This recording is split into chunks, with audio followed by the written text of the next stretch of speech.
Good morning, good afternoon, good evening, wherever you are in the world. This is Reganelite here. Hello, everyone. How are you guys doing? Hope you guys are all doing well. I see a few people looking, so appreciate people turning out for this afternoon live stream. We'll see what the numbers are like and see how it goes. Maybe in the long term, I'll continue to have it at this time. But for those who don't know what this live stream is, this is Global News, where I'll be covering news and stories from outside the UK. I do have one story on Trump, but I'm going to try and keep it. Try to cover some other stories because hearing about Trump 24/7 is not good for. It's not good for your intelligence. It's not good for your brain. It's good to look and listen and talk about other stories that are happening in the world, because the world doesn't revolve around Trump. Let's be clear about this, okay? There are other things happening in the world. So we do have one story on Trump that we will cover in particular, but there are some other things happening that I do want to cover with you guys here today. We'll probably go for about an hour and a half. I've got about six different stories we'll talk about, plus one funny video and funny memes at the end. We'll see how it goes. If it goes an hour and a half, hour 15. It all depends how long we spend talking about these stories here. Ellie, good afternoon to you. I hope you are doing well. Thank you for coming this afternoon. Hope you are doing well. Hope you're having a good Tuesday. Anybody else is having a good Tuesday as well. So you can see in the description, I'll just run down the card for those who are new to this live stream. And by the way, we are episode 98 of this series, this live stream, guys. 98. That means we are 2 live streams away from 100 episodes of this series. It originally started as the Snowflake Corner, it was originally called. And I remember it had this blue and yellow tinge color to it. It was a weird background I had to it, but it was when I was starting it, I really wasn't very good when it came to news outside the UK sort of thing. But as time went on, I kind of got to learn a little bit more and more. And even though my knowledge, even though I've been doing this for a few years now, like every single time, whenever I cover news from outside the UK, I'm outside the news that's not regarding America or the UK, I always find it fascinating, interesting, and informative, and it's also educational. It's educational, I think, is another term as well. I think I like to look at as well. So, 100. I don't know what I'm going to do for episode 100, but I feel like we need to do something for it, but I'm not sure what though. I don't really want to do a funny series or anything like that, but I don't know, maybe an extra hour long. I don't know, something, an extended show. Maybe something like that we can look into there. So this is what's on the card, guys. We're going to talk. We're going to look at Uganda, Bobi Wine, evidence of election fraud in the election with regarding to Uganda. We talked about it before, but I want to share some clips from that from Al Jazeera's perspective. South Korea's ex-president sentenced to 5 years in prison. We're going to watch a video from Channel 4 about that story, guys. I think that's really, really important from over in South Korea, considering everything that's been happening. I haven't really dived real deep into it. And I think, yeah, the video that Channel 4 produced is one worth definitely watching together. The internet shutdown squeeze Iran's aliening businesses already hurt by a crashing economy as well. We're going to touch on that as well. We also have Dictator ousted, but the regime intact, and what is next for Venezuela's opposition. So we're going to be looking at an analysis or an opinion piece, really, from The Guardian about Venezuela, because I wanted to touch on what's the situation in Venezuela, and don't really have an answer right now. Like, there's not really too much news in regards to Venezuela in particular, but I wanted to talk a little bit about like what's been happening, and I don't really have too much in there. So I've got an opinion piece, so we can talk a little bit about Venezuela there. And then we'll touch on NBC News on Trump sharing the texts from world leaders and vows now going back on Greenland. I know Davos is happening right now. I know there's stuff coming out of Davos right now. I'm going to save all the stuff on Davos until tomorrow for tomorrow's evening live stream, guys, because there'll be a lot more time for me to break down a lot of things, whereas it's literally happening as we speak. So I'm not going to be able to cover Davos today, but I will cover it tomorrow. I can assure you guys of that. And then an interesting sentence from Ukraine's new defense minister, and says, "We aim to kill 50,000 Russians a month with regards to the Ukraine war." So that'll be be an interesting to say the least there. Sarah Davis, good to see you there. Hope you are doing well as well. Good to see you there in the chat, and anybody else who may be listening in as well. Right, let's get started, guys. I'm going to start with with Uganda here, an exclusive from them here. So there's a couple of videos here. I want to share first and foremost about, like, I've touched on about how there's been a lot of election frauds taking place. But I think, you know, this kind of, where is it? Where is the video? Yeah, this is the one. I wanted to play this one first before we get to his interview. We're not going to watch the whole interview, but we're going to watch a snippet of it here. And I think this is, this video here speaks a lot about, not just in Africa, but in many parts of the world, of how important the internet is around election times and how much of an influence it plays. And before, obviously, social media, before the internet, you know, it was a very different time here. And I think the shutting down the internet really does play a role in subduing people's thoughts and that about elections here. So let me play this here. Definitely worth listening to, guys. Shutting down the internet is not just part of the elections. This might be a way of life in Uganda. Uganda is entering a familiar phase of election control by limiting access to the internet, something that keeps happening in countries across the world. Governments have been left with no choice other than shutting down the internet. From her place of hiding, Ugandan activist Dictator says control over information and internet access are shaping this year's elections. The internet plays a very, very big role in elections. The rigging happens and the public sees it in real time. So videos of someone of ballot stuffing. These governments we deal with have control over mainstream media, our conventional media. This is one thing that definitely a lot of governments tend to do, is have a lot more, a lot of the autocratic and monarchy and supreme leaders, kingdoms and whatnot, having great control over the media. And that's one way of subduing the public about how they feel about the current situation as well. That's definitely something that is problematic as well. User, good to see you there. I hope you are doing well. And Billy Kershaw there. Good to see you guys. But the internet and social media come and they cannot stop anyone who has a phone and can afford data. So in Uganda's case, this trend of shutting down the internet started in 2016. When they blocked Facebook, people quickly learned that they can use VPNs. Yeah. Uganda shuts down social media, candidates arrested on election day. Where have you heard this story before, guys? Yeah, you've heard this story before. In 2021, they shut down the internet. By this time, they had known that people are trying to circumvent the internet shutdown. Some Ugandans wanted to roam from other countries where Starlink is licensed. It also shut down any Starlink that was roaming in Uganda. My biggest disappointment is the people that founded these platforms to, aid this access to information and the information flow. Elon Musk could have made a difference here. This is where Starlink could make a difference between justice and here. We talk about the value of Starlink here. Elon Musk could have made a difference when it comes to the elections in Uganda here. Bobi Wine, who is the opposition leader in Uganda and is obviously in hiding, says, "Hey Elon Musk, as you cheer the fall of a dictator in Venezuela, here in Uganda, your Starlink has disabled citizens' access to the internet just days to the January 15th election in which we seek to peacefully end Museveni's 40-year-old dictatorship." So right on the cusp of elections, Starlink has been disabled. Why? Why is it disabled? So Elon Musk could have done something there.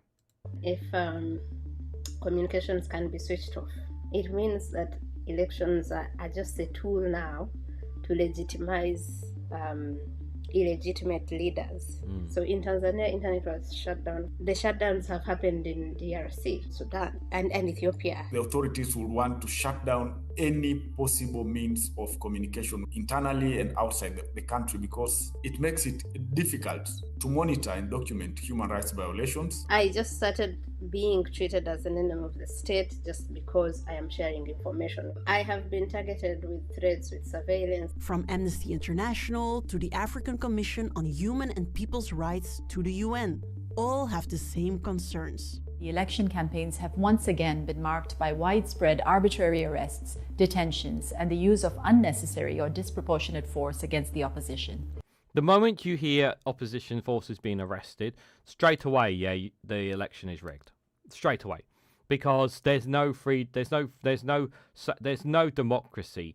It's literally as a prop to try and to justify what them being in power. And it's the same stuff with Morado as well. Like, you know, the elections in many of these countries are not legitimate. They're just literally are there for a showcase, for them to remain in power, to say, look, I won the election, I remain your leader, I thank the people of whoever to be my leader, for being the leader of your country.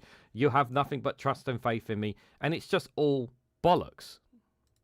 Hundreds of opposition supporters have been detained, and prominent activists and opposition leaders are behind bars. Dr. Sarah Birete has been charged with the unlawful obtaining or disclosing of personal data. And they make up, and obviously because they're the incumbent, they're in governments, they can make up any kind of cases or stories to justify putting their oppositions behind bars, as is the case here. Politics is not a game, it is a matter of life and death. If you decide badly, you can end up in a lot of problems. Basically, this guy is saying, if you oppose me, I will make you disappear. I will make life hell for you. Yeah, basically, him and the people around him will make sure of that. During electioneering and campaigns, most of the human rights violations that we deal with on a daily basis, they just tend to heighten. There's a spike in illegal arrests and detentions and prolonged detentions. Enforced disappearances. The goal is to make sure everyone who is vocal is put away. Pretty much. Everyone who is vocal in any way, shape or form is put away and is silenced on as well. Let me take you to... this isn't the full interview, but... so Bobi Wine, who is obviously... who is the Ugandan opposition leader to the opposition party... He's wanted by the authorities because obviously he basically claimed that the election is rigged, which it is. And obviously Al Jazeera managed to get an interview with him because he's literally on the run in the country right now. Much of Uganda has returned back to normal after a tense election marked by violence in some parts of the country and a disputed poll results. President Yoweri Museveni has accused the main opposition party, led by Bobi Wine, of trying to destabilize the country and cause chaos. I asked the confused people to come back to sanity, because what they are planning, what they wanted to do, we already know, and we have already demobilized. Wine, also known as Robert Chagulanyi, is in hiding after security forces raided his home last Friday. How are you? How's your family? I'm alive. I don't know how my family is. He spoke to Al Jazeera. I would love to be in my home. I've not changed my clothes in days. I want to be home. I want to be free. I want to take care of my people. But the military and police have taken over my home. This is a crackdown to intimidate, to silence, and to completely, subdue the forces of change. You have rejected the elections. You said that the election is rigged. What evidence do you have? This time, not the police, not the military, but Electoral Commission officials took part in pre-ticking ballot papers in favor of General Museveni. Glad enough, we have record of them, we have videos of them doing that. Do you want people to come out to the streets to protest? We want the people of Uganda to take charge of this and find numerous creative ways. Could be protesting on the streets. This, as much as I would love for the people of Uganda to do what he is asking, this is incredibly difficult, and it's near to next impossible when you simply have a police force and a military that is on the side of the president that is going to literally crack down, and they have no problems with killing and making people disappear anyone who opposes the regime in any way, shape or form. This is literally a country in dictatorship. There is absolutely no question about that. I don't know what he can do apart from calling for people to rise up. But the problem is that any kind of rising up just gets clamped down. So this kind of situation is not just happening here, of course, it's in other countries as well, as we are aware. Some of us started protesting by holding high the national flag. Others can protest by staying at home. Protests largely over the election result turned violent in different parts of the country. Most of the violence happened in areas like this. Several people were killed in some areas, allegedly by security forces. Police said they were containing a riot situation. Namutebi Oliver is grieving her son. He was shot by a stray bullet during running battles. He died for no reason. It's unbelievable.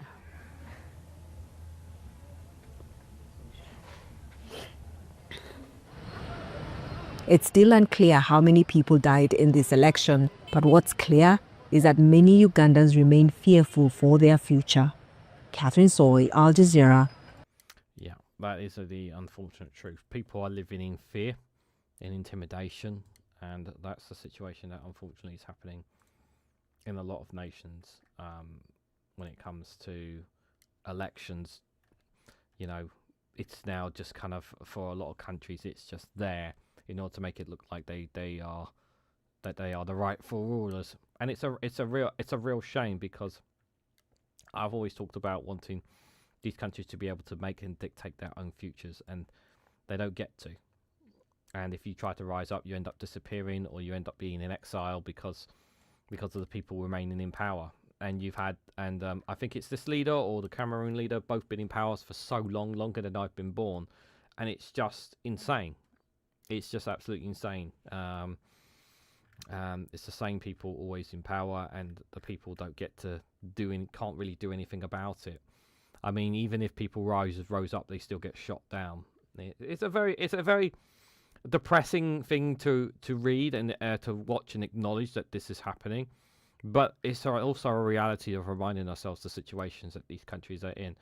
And as Bobi Wine said in his tweet there to Elon Musk, like, for America to portray that, it was he rigged the election, so it's justified to do what he did. Well, it's the same in Uganda, same in Tanzania, same in Sudan and other countries, but you don't see the West getting involved there, do we? So you don't. It's very, very frustrating indeed, guys.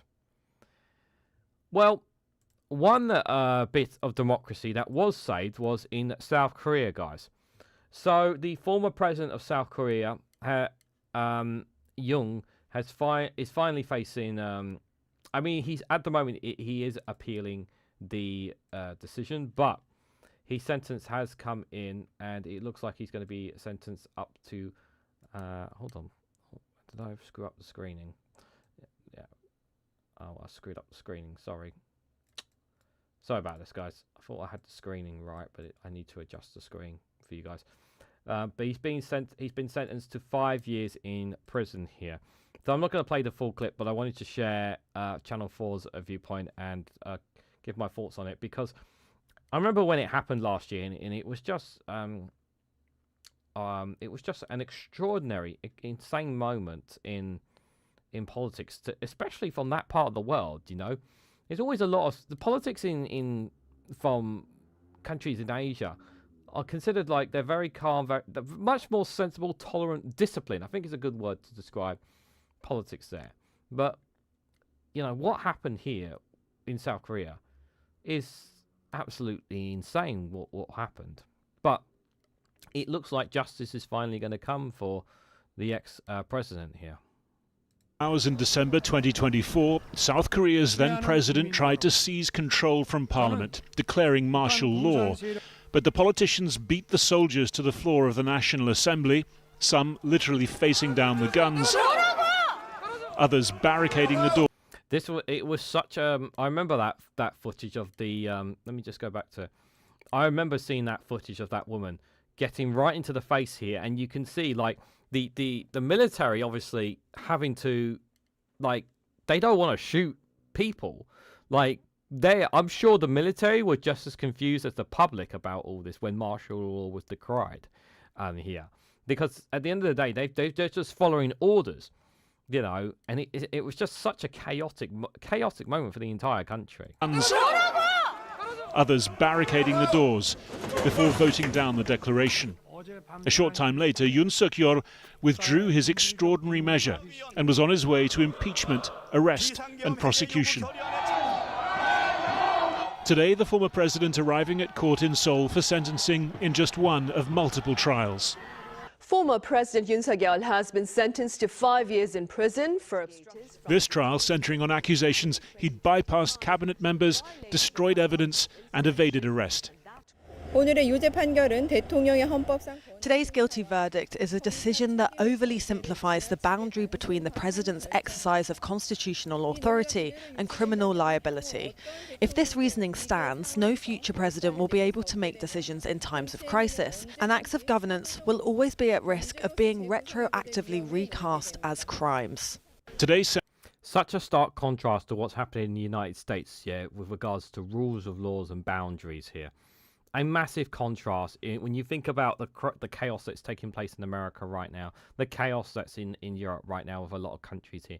And you have South Korea, a country that had an ex-president who tried to declare martial law, tried to change the system, and its politicians stood up and did what needed to do to protect the system, to protect its democracy.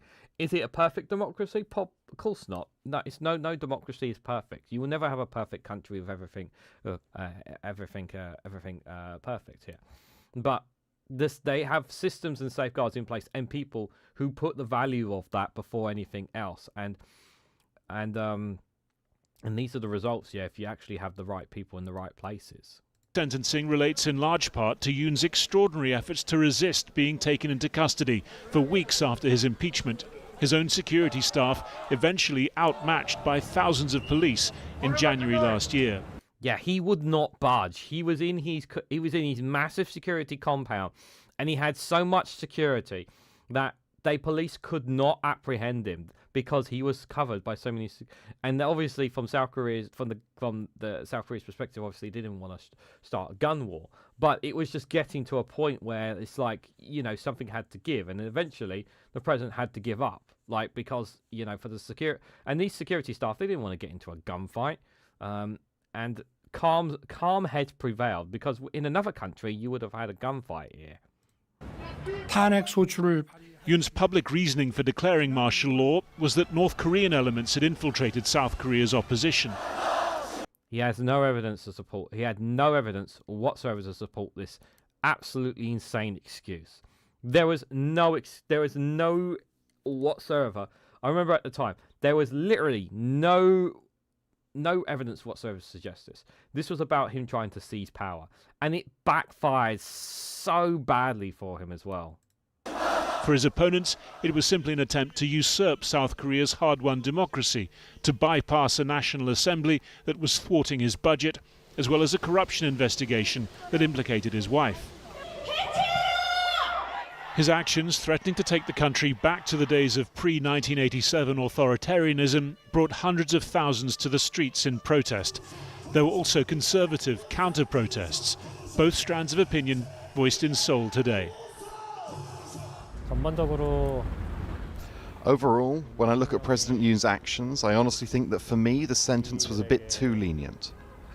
This verdict is truly heartbreaking because it means that fairness and common sense in the country has collapsed. Fairness and common sense. The guy declared martial law. He declared martial law. I understand. You're a big fan of the guy and some of his policies and whatnot. I get all that stuff. Because everyone has differences of policies and opinions and all that kind of stuff, just like we have to in the UK. But the guy tried to declare martial law. He tried to overthrow the system. You just can't do that. It's like, say, for example, right? I want to make this clear. I'm not a Nigel Farage supporter, but it's like, say, for instance, yeah, for example, right? If I was a supporter of Nigel Farage, right, and Reform UK, right, and I was a fan of their policies, I was a fan of him and whatnot, and Nigel Farage tried to do some kind of overthrow here, right? Like, there's no justification for doing that. There's a way to do things, and that's just not one of them. It's just insane. Bad news on the doorstep. I couldn't take one more step. Yoon's sentencing represents a stunning fall from power for a president who was once a prosecutor. He himself had helped convict 2 former presidents for abusing their power. That's hilarious. That is hilarious, guys. The most serious of his remaining trials involves the offence of leading an insurrection. Prosecutors this week asking for the death penalty. The verdict in that case is due next month. The death penalty, Jesus. The death penalty. I don't know about you guys, but I'm gonna go. Look, I'm gonna go on a limb here and say I've always said this, guys. I'm not in the favour of the death penalty. I've never been in the favour of the death penalty in any way, shape, or form. I think lifetime imprisonment is a sensible thing for what he did. Death penalty, I don't agree with, but obviously they do things differently over there. But I absolutely 100% agree that the man not only should never set foot in politics ever again, he should never be set near in power. I don't think he should ever be allowed to be freed ever again, whatsoever, for what he did. You know, it was just, he caused so much chaos and harm. As far as I was aware, I don't think anyone died during the martial law as well, which I think was a very big relief as well. Because on another day, somebody could have gotten shot as well. But that is the situation there. So at the moment, obviously, next month, will the death sentence be imposed upon him? I don't personally think it will be. And I think 5 years in prison is a fair sentence for him? No, I don't think it's a fair sentence at all. I think it's far too soft on him. And I think he deserves a lifetime imprisonment. I think for his actions, because there's just absolutely no excuse whatsoever for it there. I just way too much there. The next story I've got for you guys, don't worry, we're going to come to Trump later, guys, I promise. The next story I've got for you guys is from the Associated Press here with regards to Iran. So, internet shutdown squeezes Iran's alienating businesses already hurt by a crash in the economy. So, most of the protests, my understanding, is they have died down to a certain extent. There has been some parts of Iran have turned on their internet, but some have not, my understanding from last I've read on this here. But when you have a country that is getting sanctioned by the United States and a lot of real surrounding neighbors, when you have a population where the next generation of your citizens are not as well off as your parents and grandparents, there's a great deal of anger and volatility brewing. There's going to be it's just a recipe for disaster. And considering the inflation that they're having to deal with as a result of all this being put on them, it's incredibly difficult for this regime. But they are clamping down on it, and they are. Basically, anybody who's trying to stand up to this regime are basically disappearing. Pretty much being killed, allegedly. Well, I will say the Supreme Leader did acknowledge that actually, believe it or not, that Iranians have been killed during the protests. But once again, the people of Iran have been denied their right to speak out about the frustrations that many of them are experiencing, and they're not getting any say whatsoever in it all, which is a real shame. So let's have a look and see what they've had to say here, the Associated Press. So Iranians have been struggling for nearly 2 weeks with the longest, most comprehensive internet shutdown in the history of the Islamic Republic. One that has not only restricted their access to information and the outside world, but is also throttling many businesses that rely on online advertising. That's a real killer as well. You know, you're only hurting your economy even more when you can't even make business online. If you're a business that relies solely on the use of the World Wide Web as well, that's not good. Authorities shut down internet access on January the 8th, as nationwide protests led to a brutal crackdown that activists say has killed over 4,000 people. Many more fear dead. We don't know the exact number, and we're never going to know the exact number, but we can probably assume that the number's a lot higher. Since then, there's been a minimal access to the outside world with connectivity in recent days, restored only for some domestic websites. Google has also began partially functioning as a search engine, with most search results inaccessible. Officials have offered no firm timeline for the internet return. They interferes by businesses across the country about their future. Yeah, because they want the internet back. But I think the government is scared to turn it back on. I think there is that sense there from the Iranian regime. One pet shop owner in Tehran, who spoke on the condition of autonomy like others for fear of reprisals, said his business has fallen by 90% since the protest. Before that, I mainly worked on Instagram and Telegram, which I don't have access to anymore. The government has proposed 2 domestic alternatives. And the point is, our customers are not there, they don't use it. The internet outage compounds economic plans already suffered by Iranians. The protests, which appear to have halted under a bloody suppression by authorities, began on December the 28th over Iran's real currency, falling to over 1.4 million to $1. Ouch. 10 years ago, the real traded at 32,000 to $1. Before the 1979 Islamic Revolution, it traded at 70 to $1. The currency's downward spiral pushed up inflation, increased the cost of food and other daily necessities. The pressure on Iranians' pockets were compounded by charges to gasoline prices were also introduced in December, further fueling anger. Iran's state-run news agency, the IRNA, quoted a Deputy Minister of Communications and Information Technology, Istan Chitzas, as saying the cut to the internet cost Iran between 2.8 to 4 million each day. Each day, on a daily basis as a result. But the true cost for the Iranian economy could be far higher, yet which that's probably true. The Internet Monitoring Organization NetBlocks estimates that each day for an internet shutdown in Iran costs the country over $37 million. The site says it estimates the economic impact of internet outages based on indicators from multiple sources, including the World Bank and the International Telecommunications Union, which is the United Nations Specialist Agency for Digital Technology. In 2021 alone, the government estimates suggested Iranian businesses made as much as $833 million a year in sales from social media sites, wrote Dara Conduct, a lecturer at the University of Melbourne in Australia. In an article published by the journal The Democratization,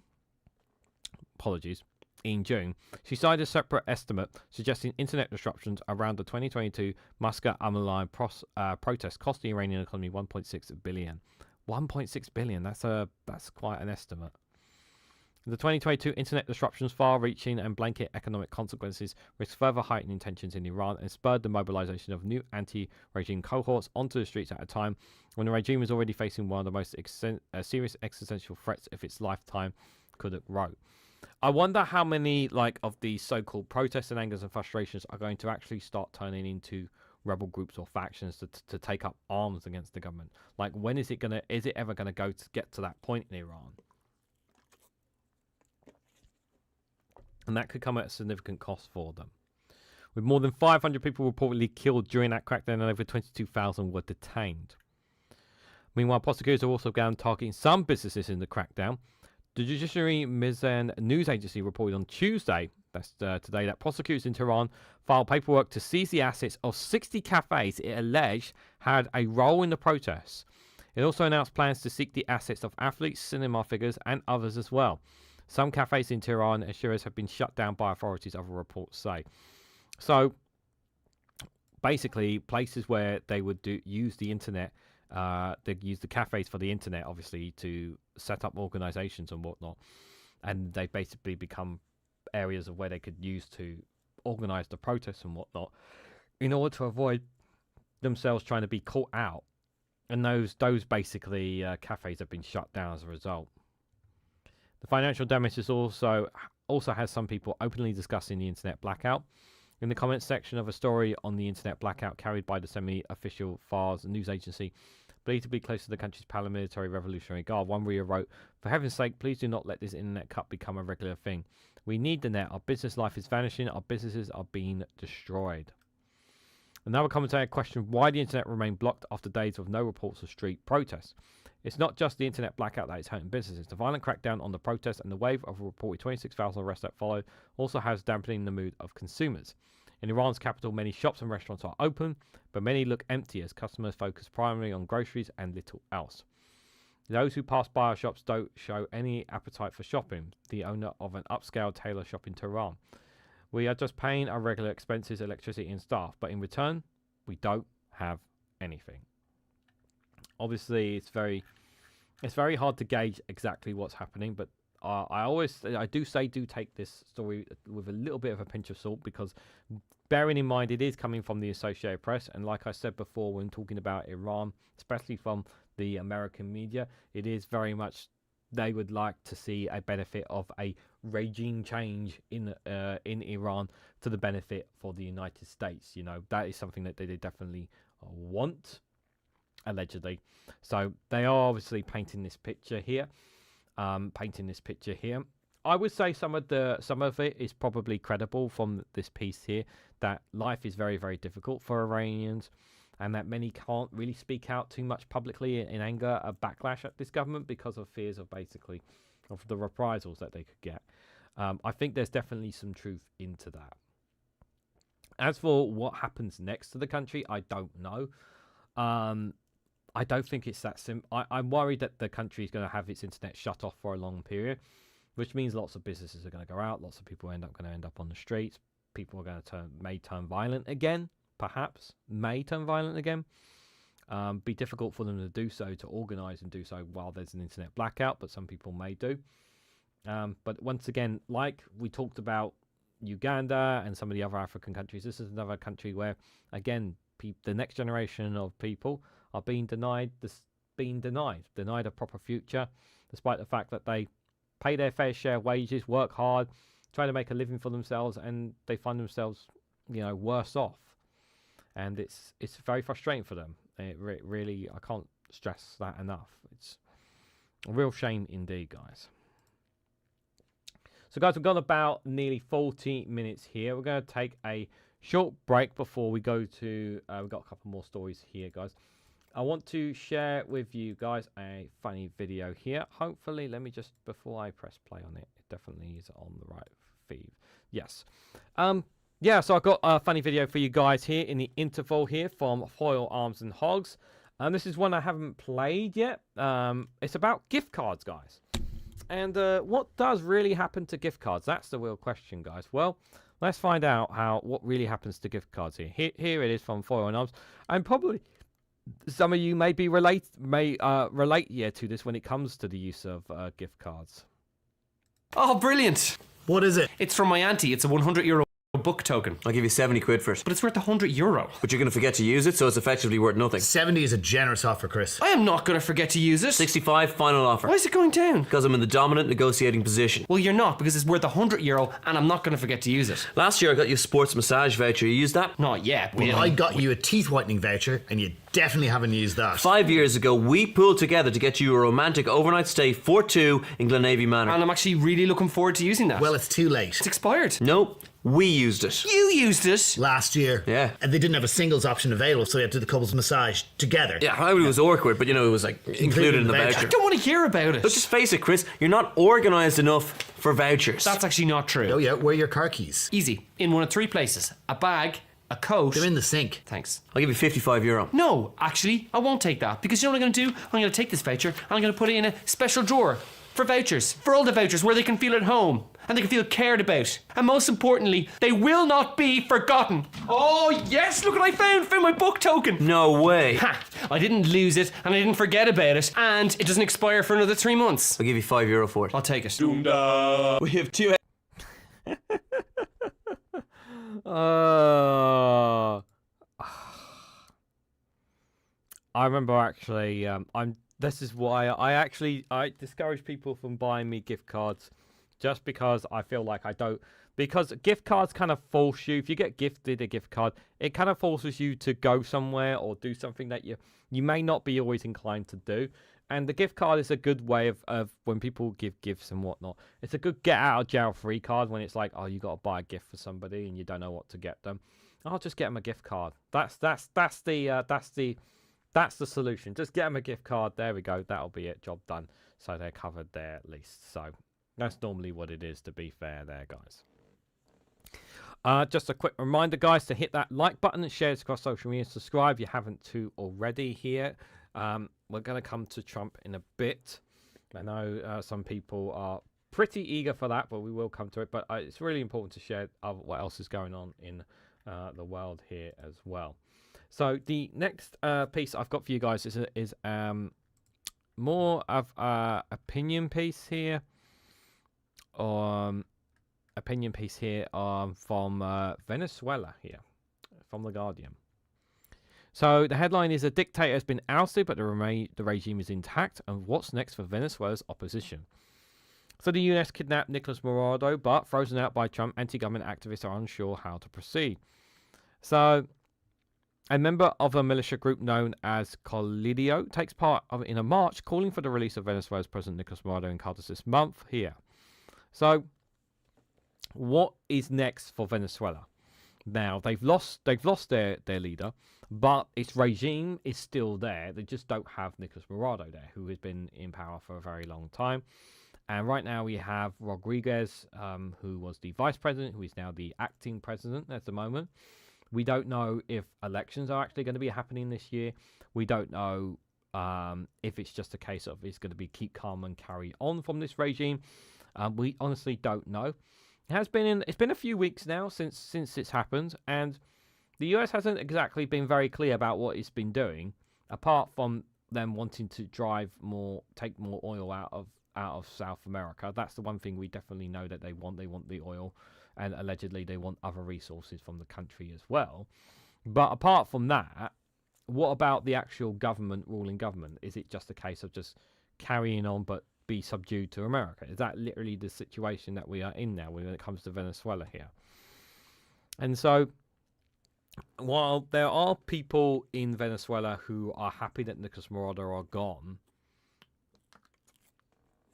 there are many people as well who, while they don't always necessarily agree with the regime, at the same time they don't want foreign countries and foreign leaders coming in and changing things at a whim, which is what's just happened here as well.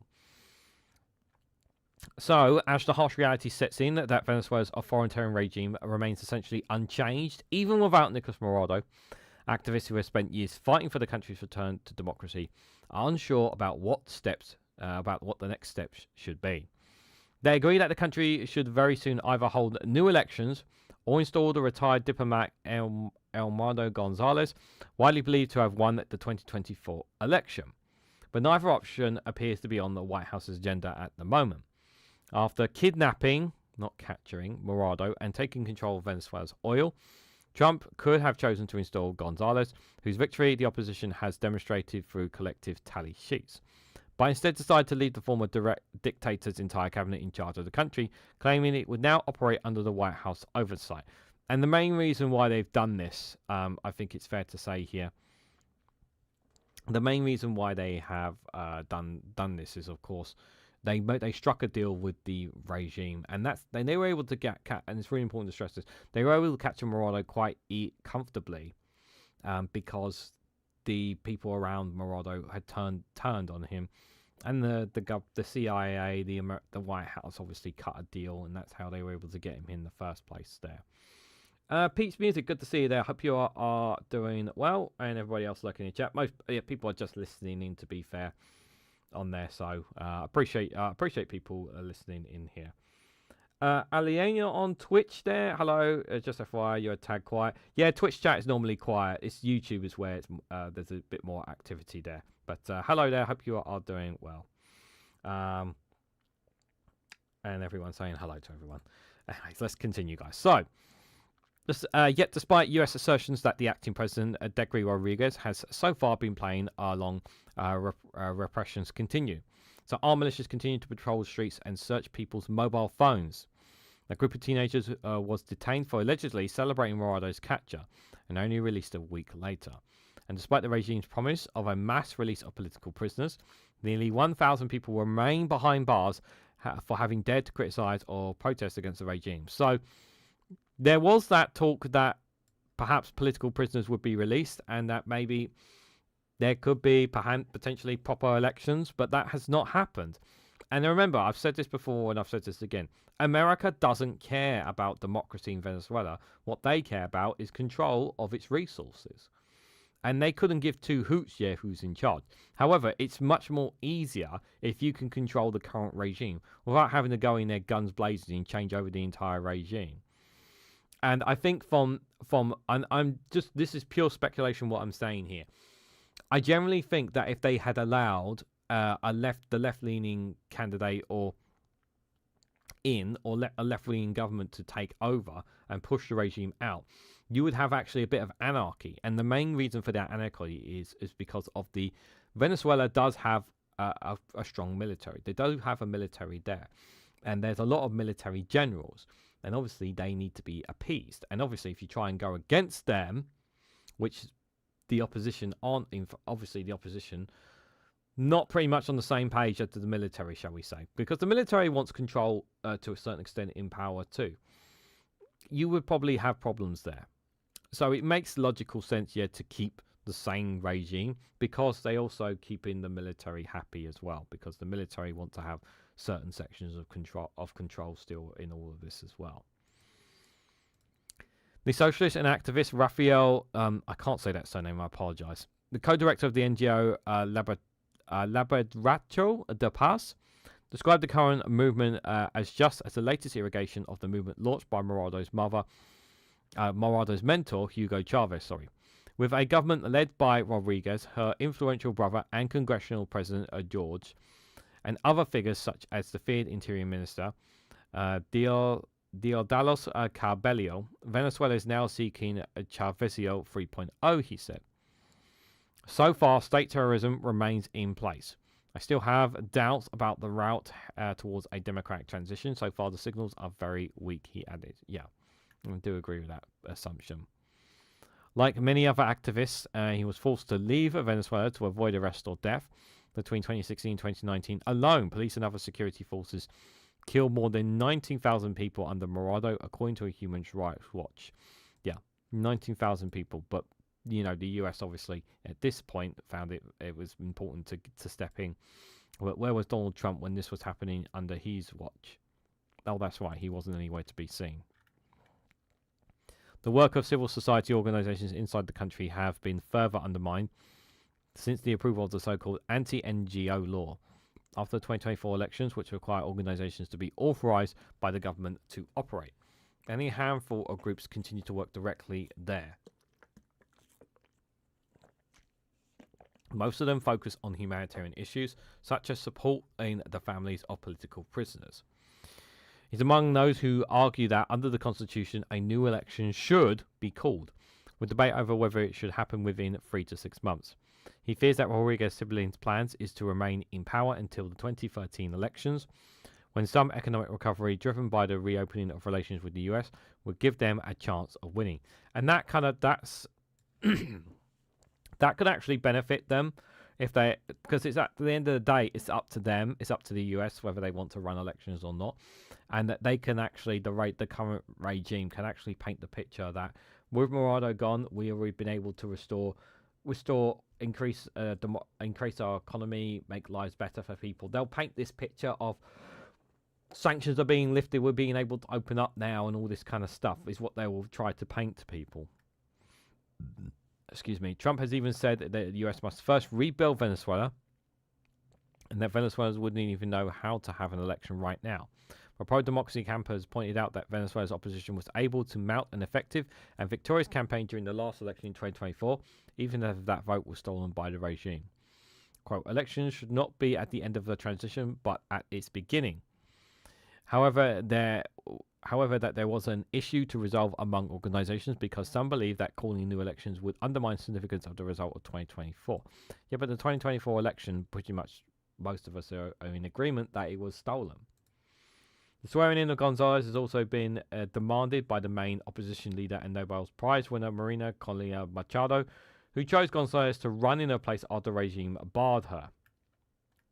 Deborah Van Bogels from the NGO's Idea por la Democracia and now living in exile in the US said that among activists there was a combination of a certain hopeful expectation, but also a great deal of caution because the regime remains in internal control of the country through repression. For new elections to take place, new conditions will need to be put in place, including a truly independent electoral council, unrestricted access for international observers, a free pass, and afterwards conditions of democratic governability for the elected government, she says. None of this is going to happen in Venezuela. As much as it makes all the sense in the world for all this to happen, this is just not going to happen.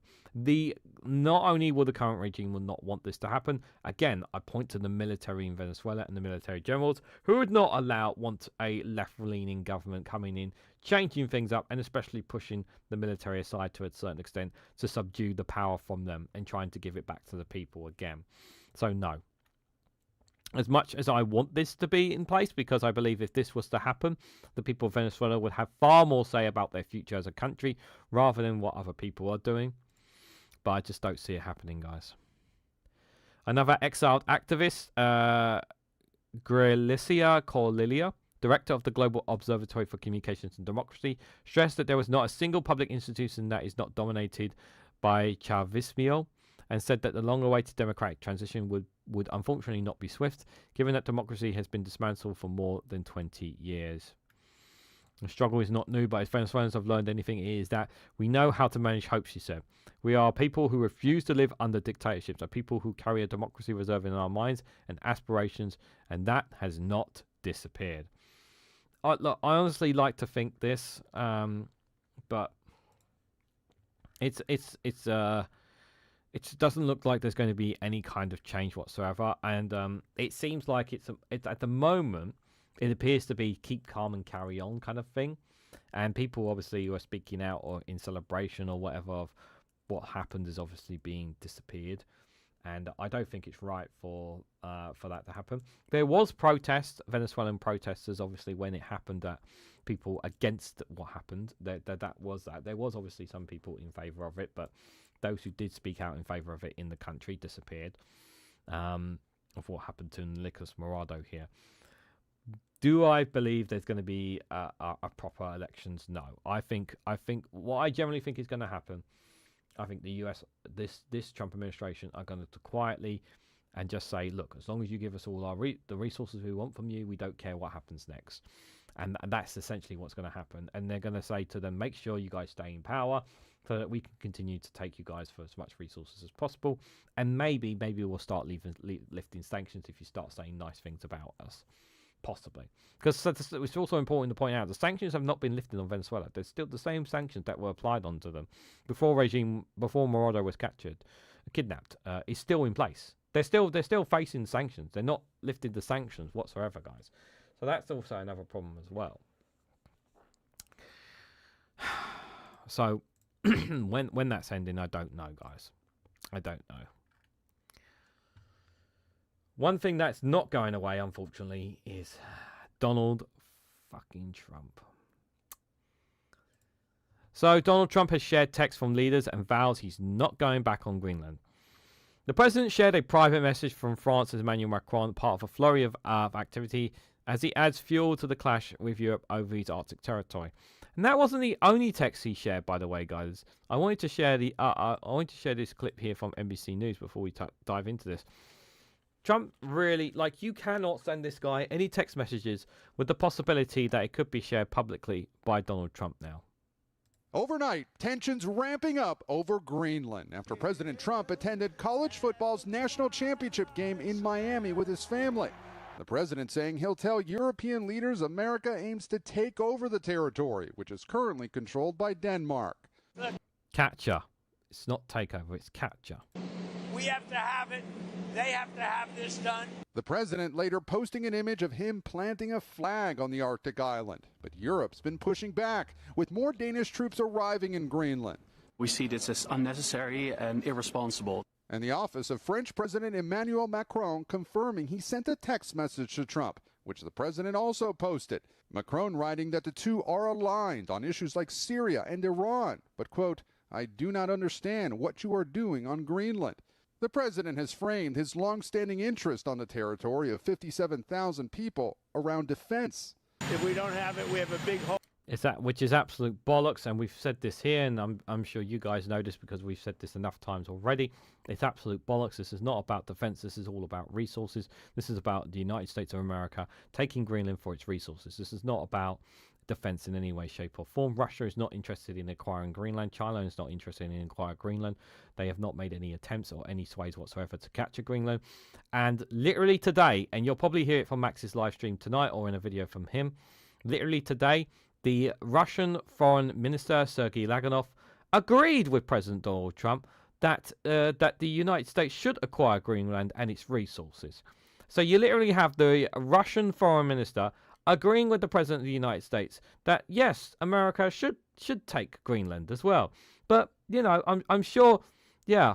So you have, so you try and make it make sense to me, guys. We have Donald Trump here saying, we need Greenland for national security reasons, right? You're hearing that.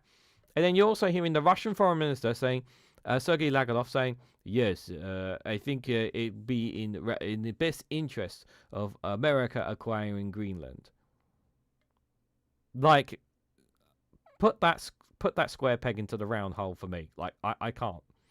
And yeah, and as well as that, as obviously Vladimir Putin being invited to the board of peace as well for Gaza as well. But that obviously makes sense as well, guys.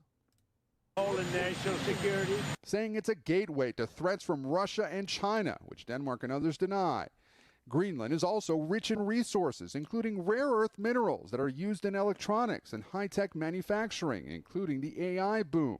All of those fields part of a growing race between the U.S. and China, though Trump has said he's interested in security, not minerals. Other European leaders also reaching out to the president in a remarkable This is absolute bollocks. This is about resources. This has nothing to do with security. disclosure. Norway's prime minister revealing he sent a text message to Trump asking for a phone call and saying we should all work to take this down and de-escalate. Norway says the president responded, considering your country decided not to give me the Nobel Peace Prize for having stopped 8 wars plus, I no longer feel an obligation to think purely of peace. Yeah, he wants war. He wants war. He wants to go to war. He wants to cause conflict. Absolutely insane. How dare you deny me the Nobel Peace Prize? And then, when he's asked about it, he literally drops the ball on it. Dave McGuinness, good to see you there, my friend. Hope you are doing well. He's very preoccupied with the Nobel Peace Prize, Norway's prime minister told reporters, adding the Nobel Committee selects the prize winners, not the Norwegian government. Overnight, the president firing back. No, I don't care about the Nobel Prize. If anybody thinks that Norway doesn't control the Nobel Prize, they're just kidding. Amid the possibility of new tariffs and a reignited trade war over Greenland, market futures are down sharply this morning. Also, at the World Economic Forum in Davos, the president is set to unveil his board of peace to oversee the reconstruction of Gaza. Among the world leaders invited to join the board, Russian President Vladimir Putin. Yeah, because that's perfectly reasonable, guys. It's perfectly reasonable for Vladimir Putin to be on that as well. Like I said, a lot of what's happening at Davos I'll be covering tomorrow, like I said, for reference here, guys. But this whole story is just gonna, like, over the next day or so, it's gonna be crazy. Like I like tomorrow evening's live stream is gonna be absolutely insane. It's literally going to be on Trump. It's going to be on Europe. It's going to be on what's happening in Davos. I'm pretty sure about it. I saw Gavin Newsom. I did see a clip of him calling European leaders weak and spineless, which I absolutely 100% agree with. I don't like the guy because he's not a trustworthy Democrat. Remember, he's very much on he's very much an Israeli Israeli puppet. So I would be cautious here to say, oh, this Democrat seems like a good president. No, he's not. He's not. But he's absolutely right in calling European leaders spineless when it comes to this whole situation. And some of those text messages there are like when are you going to stop being so petty and so groveling to Donald Trump? Like, he's threatening 200% tariffs on France. 200% tariffs on France. Like, just you can bite back, Europe can bite back. It has tools in its arsenal to do so. Zach Belansky has called for American soldiers to be kicked out of all our bases here in the UK, which I think is a very good, is something that the UK should consider. But we know Keir Starmer won't do that because he's a fucking coward. I think we can all agree with that as well. But this is the current situation we're in right now. Bring it on, Dumpy. I'll nip out and get tooled up.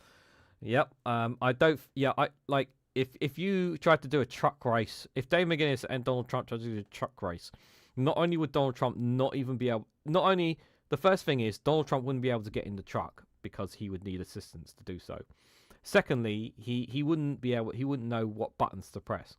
So the moment he start, all he'll do is just toot the horn for 5 minutes, while Dave McGuinness will go on about his business, and Donald Trump will just probably crash the truck. He'll press reverse or something. Yeah, I definitely would trust Dave McGuinness, than Donald Trump there. That's for sure. He cares more about the persons and so-called not caring Jimmy Crack Corn, and you wrote a song about it. It makes sense. Donny is away with the fairies out of his tree. I feel like he's just gone. I feel like this year he's just gone right off a cliff. This year, I generally feel like he's just absolutely gone off the cliff. Like, he's absolutely lost his absolute bloody marbles this year. Like, last year he was already mad. But I feel like this year, like, he's ramped it up. And he's gotten more unhinged this year than he ever has. And there's people in his heads that are giving him ideas that are absolutely insane. And it's going to be, and he's trying to sell the border peace thing here at Davos. Like, when we know it's all bollocks. It's all bollocks. I don't really know what more context to add because, like, as we know, Davos is happening right now. But there'll be, like I said, there'll be lots of clips. There'll be lots to discuss tomorrow evening on the watch along live stream on that, guys. So we will definitely be covering Davos. I can assure you of that. I do have one more story here I wanted to cover before we I'll cover a couple of pieces here from the Kiev Independent because this is quite an interesting statement to make, especially as you're the new Ukrainian defense minister here. So we aim to kill 50,000 Russians a month, Ukraine's new defense minister said.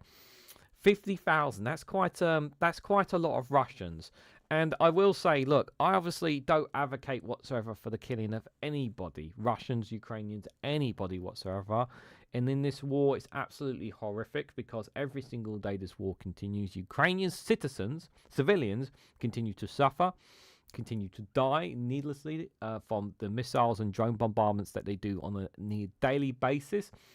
Ukraine obviously are trying everything they can to stop the advancements of the Russian army in its territories, but they are still making ground. However, it's very, very slow, and it's much, much slower at this time of the year because of the snow. So a lot of the lines are kind of in its place right now.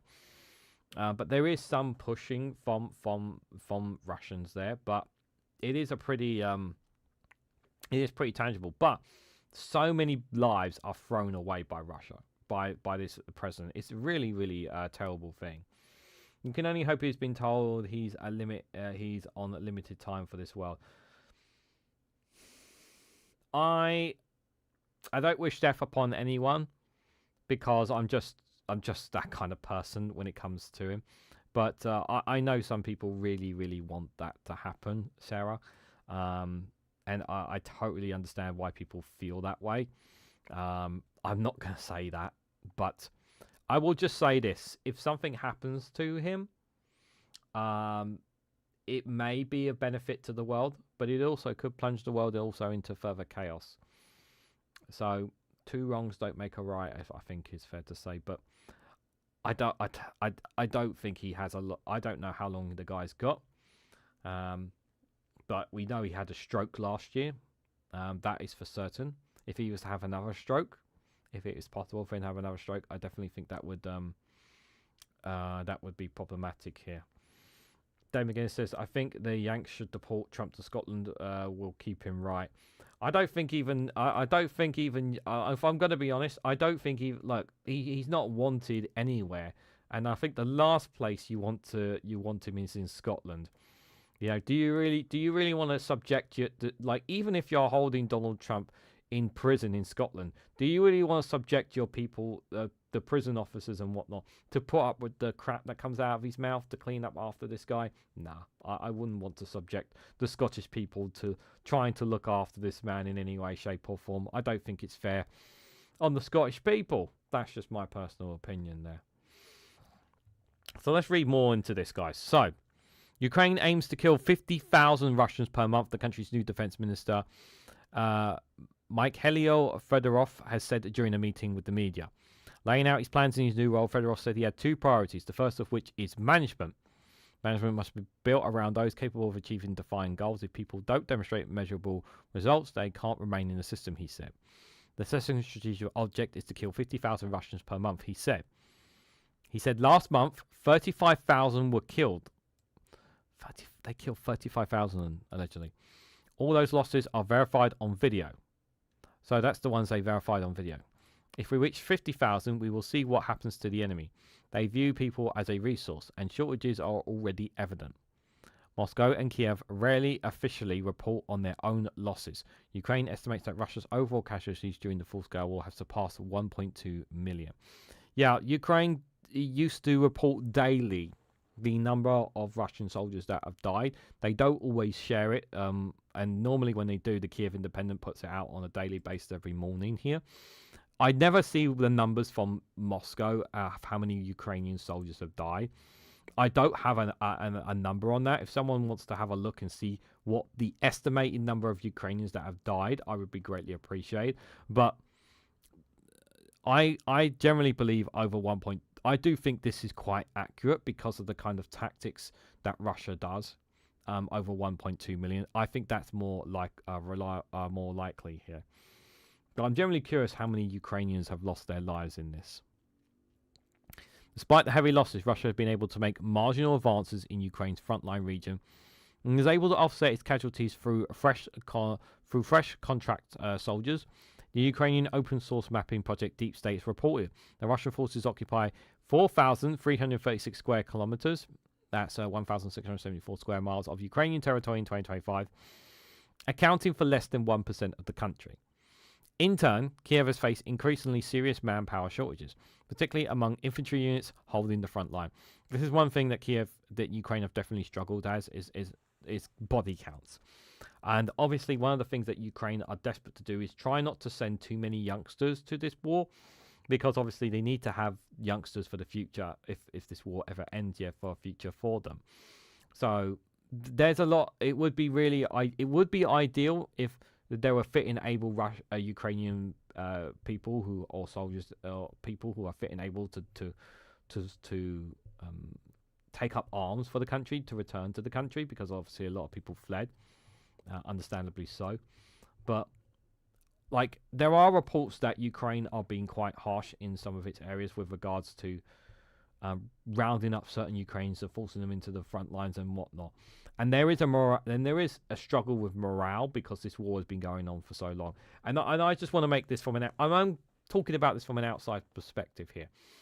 And I can totally understand if you are Ukrainian living in Ukraine and you are trying to avoid being recruited, or for whatever reasons, like if you're not a fighter and you're not somebody that wants to pick up a gun and take a part in this, I can totally understand why people are trying very hard to avoid being called up to the army and whatnot, because it's for all sorts of reasons. Like, I totally understand why many of them feel that. However, I also understand why Ukraine are doing what they're doing. And I know that they are being ruthless when it comes to the recruitment as well of Ukrainian people. I understand the ruthlessness because we are talking about its very existence up for grabs here. Like, regardless of what you might think, whether they will, the plan is they're not going to annex Ukraine. The plan is to basically put in a puppet regime. It will not be Ukraine. They will call it Ukraine, but it will not be Ukraine. It will just be like Belarus.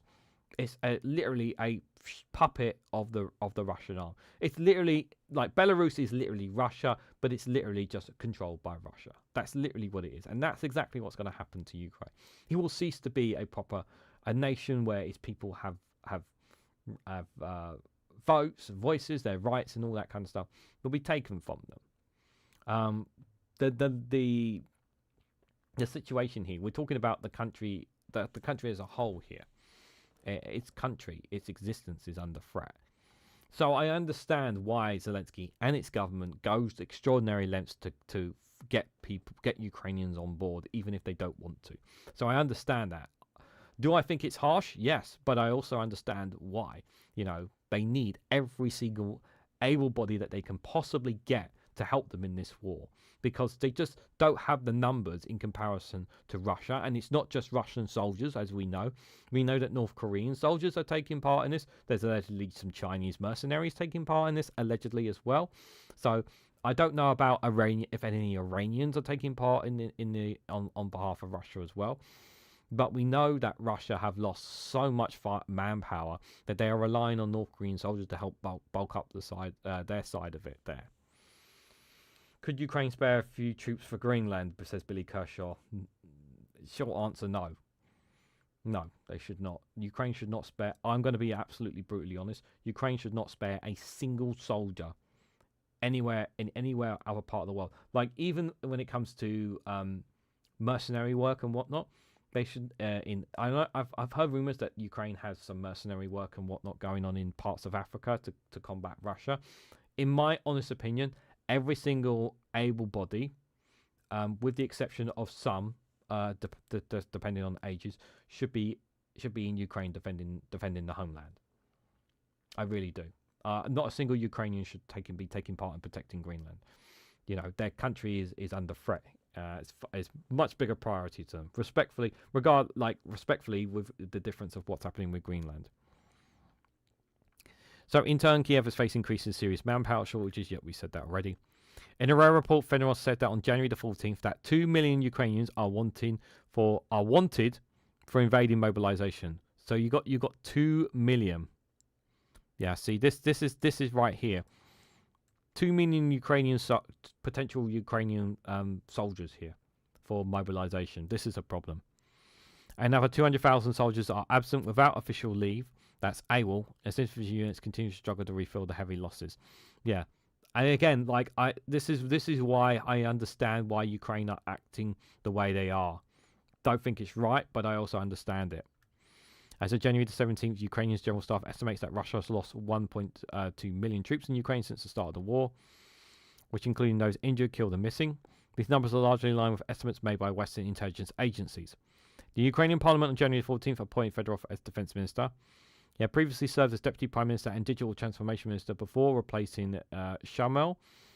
The latter had a defense ministry for less than 6 months. Under Fedorov's leadership, the Digital Transformation Ministry spearheaded multiple projects, including drone production. So this guy is the reason why the drone factory... This guy played a key role in developing the drone factories here. So this guy is getting shit done. He also played a key role in launching Brave 1, a project that links his ministry with Defense Ministry to advance military tech. So this guy sounds like a very reliable person, which is why Zelensky put him in that role there. It'll be interesting to see what he does. What he does about with the soldiers going AWOL, that's a good question as well. What do we think? Introduce Trump to Iron Maiden if you get my meaning, says Ellie there. Yeah. Will be interesting to see how Ukraine continues over the next few weeks. I do need to look at a deep state map at some point as well to see where they are, where they are rise. But I really hope that they are able to get more recruitments on board, get more mobilization. Again, like I understand why people are against it in Ukraine because people don't want to take up arms, but I also understand why the government's point of view there. You know, because I'm trying to be balanced of the criticisms for and against mobilization for Ukrainians. I get it. I get both sides of it. I really, really do. Guys, we've gone about an hour and 15 minutes long here. So, given my voice is starting to crack up a little bit here, I think we should just go to the funny memes here to see ourselves out, because that's the main reason why you guys are actually here. You guys are here to see the funny memes, and for some reason they're not coming up on the screen, which is not good. So I've got 5 funny memes for you guys. Well, the first one's not really a funny meme. It's more of a news story, but I think it's a funny one anyway. But I'm going to share these with you guys, and hopefully you will get a laugh out of them, because the reason why I do these is something different on this live stream, and kind of just to kind of like break the ice a little bit, you know, with all the doom and gloom that we always talk about on this one. We talk more doom and gloom on this live stream than any other one, to be fair. And that's probably why this one is the quietest live stream. Anyway, here are the 5 funny memes for you guys. I hope you enjoy them. So in 2017, a Chinese woman got a refund for her iPhone X after a co-worker could unlock it with the Face ID, and the replacement had the same problem.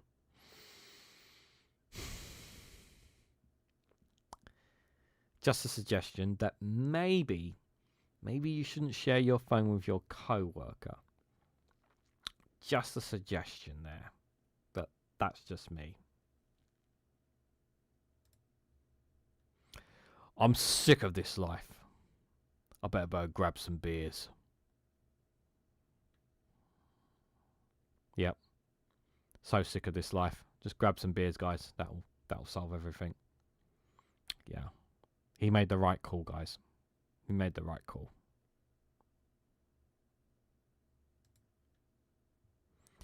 Another great actor who wasted his life on drugs and alcohol.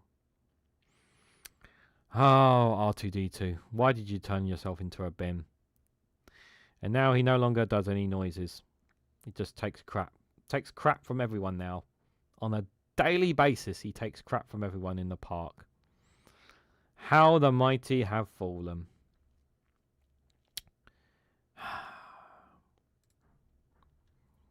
If the sun is in space, why is there light on Earth, but not in space? The Illuminati said, "Stay right where you are."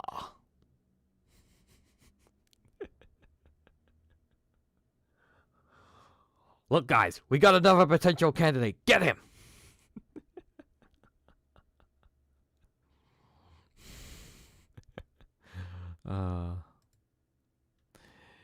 Our house, do-do-do, in the middle of our street. Our house, do-do-do, in the middle of our street.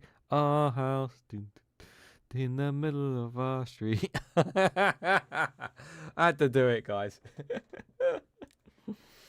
Well, it's literally in the middle of the street. Well, technically it's a runway, but you get the point, guys. It's literally in the middle of our street. Literally. Our house. In the middle of our street. Our house. We need a bit of laughter every now and then, guys. It's really, really important. Really, really important.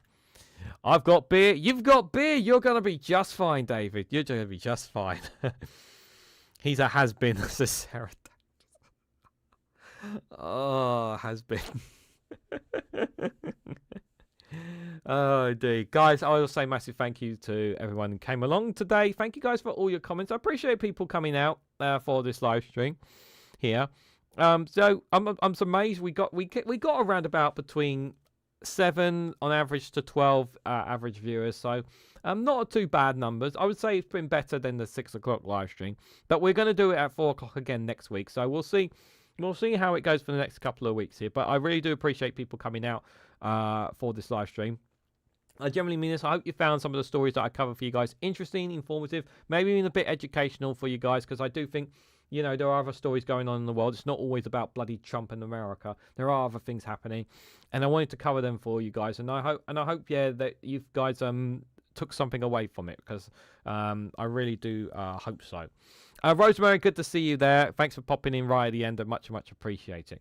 So, guys, I'll be back live tomorrow at 11 o'clock for another Good Morning Show, followed by Prime Minister's Questions at 12 o'clock. So we're literally going to be going from Good Morning straight into Prime Minister's Questions. So if you guys are interested in both of them, do join me tomorrow there.